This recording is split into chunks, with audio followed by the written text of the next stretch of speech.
I've been able to spend about a week with this 2021 Ford Mustang Mach-E, and I've got things that I like and things that I don't like. This Mach-E is the premium model and it's about $56,000, and I'm going to give you a quick run through of some nitpicks and some things that I like. Now before we jump in, I want you to know this isn't a review. This is just things I like and things I don't like, nitpicking on things. If you want to see a full detailed review of this Mustang Mach-E, be sure to look in the description below. I've got a long detailed video and a night video showing everything off objectively of this car, so be sure to check that out. But let's jump into it. Now in no particular order, the first thing is going to be hopping inside. It's on some trim levels, you get this roof. Now this roof looks really cool. It's just very nice, but my dislike is that you can't cover it up. It's not electrochromatic, light still comes through. And even though Ford has an infrared layer to where it's supposed to block some heat, it still gets hot. And you can't do anything about it if you have this roof. Now granted, it looks awesome, but I wish you could cover it up or make it electrochromatic, but you can't. The second dislike is gonna be inside again. And remember, this is a $56,000 car. It's not a trim level. First of all, you only have two-way lumbar support. I'm okay with that. But this seat doesn't even have tilt adjustment. It's just height adjustment. Just about everything else and just about every other Ford vehicle has a tilt adjustment. I don't know why this doesn't. Literally just height. So if you rely on the tilt of the seat, like if you want to raise it up, you can't do that on here. On this or the passenger side, and not any trim level. It's minor, but it's just a complaint. Now my next dislike is just how reliant we are on this screen. Now granted, this is not as bad as Tesla, not as reliant as Tesla, and this screen is wicked. It's 15.5 inches, but in order to do simple things like adjust the fan speed, you have to touch the screen. Adjust your temperature, you have to touch the screen. Even change the drive mode, you have to go into a different menu, wait, and then you can change the drive modes. I mean, it's basically everything. Even access the camera, if you're parking or something like that, you have to go onto the screen. Really anything at all, you have to touch the screen. There's a volume knob here and power knob, but that's it. This has voice controls, but it's still not perfect, and I like to just quickly have a button to touch. The good news is that when you're in some settings, like if you're on, Apple CarPlay, which I don't have my phone hooked up right now, some of the things down here like trip, navigation, your audio, those are big tabs to where you don't really have to take too much attention off the road. You can just reach and touch. But some stuff, it's just way too screen reliant. And that's the way things are going, and I don't really like it. Now the next thing on the Mach-E is gonna be on the outside here, and it's a little bit unusual because it's the fact that you don't actually have a door handle. And I don't mind the fact that we have this. You have to push this button to open the door, and then you can pull and open it.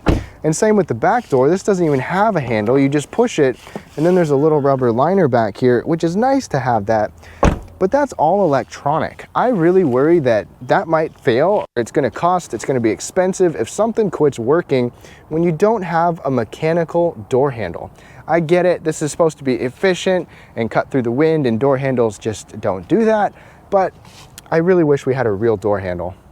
Now my last dislike, let me show you the key fob. Does it look like there's anything missing on here? Give you a second. It's just like Ford's normal key fob. Literally almost every other gas vehicle they have has remote start. This does not have remote start on the key fob. This is electric, for goodness sakes. You don't even waste any gas when you turn it on. You're just using energy. You can remote start it with the Ford Pass app, but I don't want to get my phone out to do that, and I don't want to have to go through apps and rely on some crappy app to start my car. I just want to do it on the key fob, and you can't. Now moving on to the likes, in no particular order, it's the fact that this car is still very, very practical, storage and space-wise, especially for how fun it is to drive. You've got this front trunk with almost 5 cubic feet. You've got these cubbies that you can take out, or these dividers, but that's really cool. You also have a hands-free function if you swipe your foot. The car is running, so it's probably not going to do that. But then you still get decent space back here. So Ford still actually gives you the utility and practicality of an SUV or crossover type of vehicle. And there's even a little bit of space under here for your charging cord.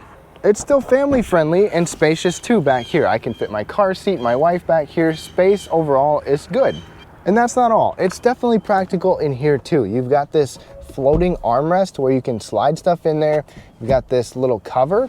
You've got a deep storage bin right there. You've got that storage bin, and then there's a storage area underneath. So very, very practical for this EV Mustang Mach-E. My next like is the upgraded B&O sound system. You've got the label right there. You've got this nice speaker grill covered up. Same thing up here. It's only 10 speakers, including the sub, so it's not a ton, but it sounds amazing in here. It's one of the cars where I'm like, I just want to turn the radio up. Let's go ahead and take a listen. Be sure to plug your headphones in.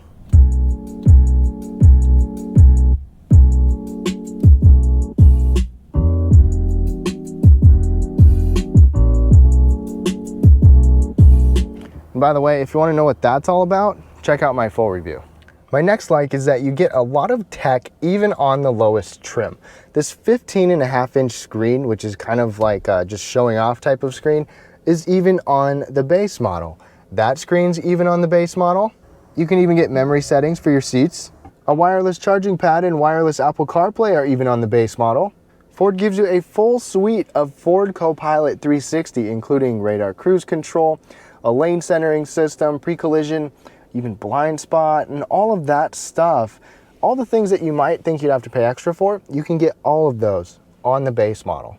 This car also gives you Wi-Fi too, so you can hook up, your passengers can hook up, even on the base model. Plus, you've even got Ford's Active Park Assist, where it can literally parallel and perpendicular park for you by steering and braking and accelerating. It can do all of that and even help you get out of a spot. That's even on the base model available. Another thing I like is, even though we don't have the remote start on the key fob, if you go to charge, you go to settings, then you go to charge, and then you can literally have the car program a temperature at a certain time. So if you charge and take off at the same time every day, or you got your car sitting in your garage, it can turn on and cool off or heat up the car to make it comfortable for you at the exact time that you're about to leave. You can program that just on the screen right here. Another thing that I like is that it's a Mach-E for everyone. It's not just about being fast electric car. It's not just about long range electric car. You can get a lower price base model with less range that's not as fast. You can get a middle level one like this that's 270 miles, a good balance of premium and range. And then you can get the GT, can go from 0 to 60 in 3.5 seconds, or you can get the California style and get 305 miles of range. So you can get a long range, short range, faster, slower. You can get whatever you want. So there's a Mach-E for everyone. Now, my next like is the fact that this Mach-E is just fun to drive and it's very responsive. I'm in top unbridled mode and watch this. It gets you up to speed in no time. And there's propulsion sound. So there's not an engine to make sound, but you can have it make sound or not make sound. I like that. But it is just instant torque. It handles well. It's so fun to drive. It's just very engaging to drive because the torque is so instant. Boom. As soon as you put the pedal down, you go. And if you put it in whisper mode, it quiets things down and you literally can just coast. Without touching the gas, I can just coast and it is just like seamless, smooth driving. The ride comfort isn't perfect, but as far as the drive modes and the driving dynamics, I like it. It's fun to drive. And there's one more thing called one pedal driving. You've seen this probably in other electric cars. But as soon as you turn that on, you can usually literally drive without touching the brake. I haven't touched the brake. It's braking on its own. So it's like the accelerator controls whether you go or don't go. So I'm going to turn around here. And I'm letting off the accelerator now. And it's braking for me. So it'll come to a stop. You can literally get by without hardly touching the brake at all, but you can still accelerate like normal, but then let off the gas and you start to slow down. So I love the fact that you have the one pedal driving, the different drive modes, and it's just fun and responsive, and it's just a blast to drive. By the way, be sure to check out my full review if you want to see more driving impressions. So those were some of the things that I like and some nitpicks. Mach-E. Don't hate me too much because I still like this car. There's obviously things that make cars not perfect, and maybe you love everything about it. I'd love to hear what you like or don't like down below, but be sure to check out the full review if you want to see all the details and even the night review. But thank you so much for tuning in. Be sure to subscribe if you want to see more videos like this one and full reviews. Have a great day.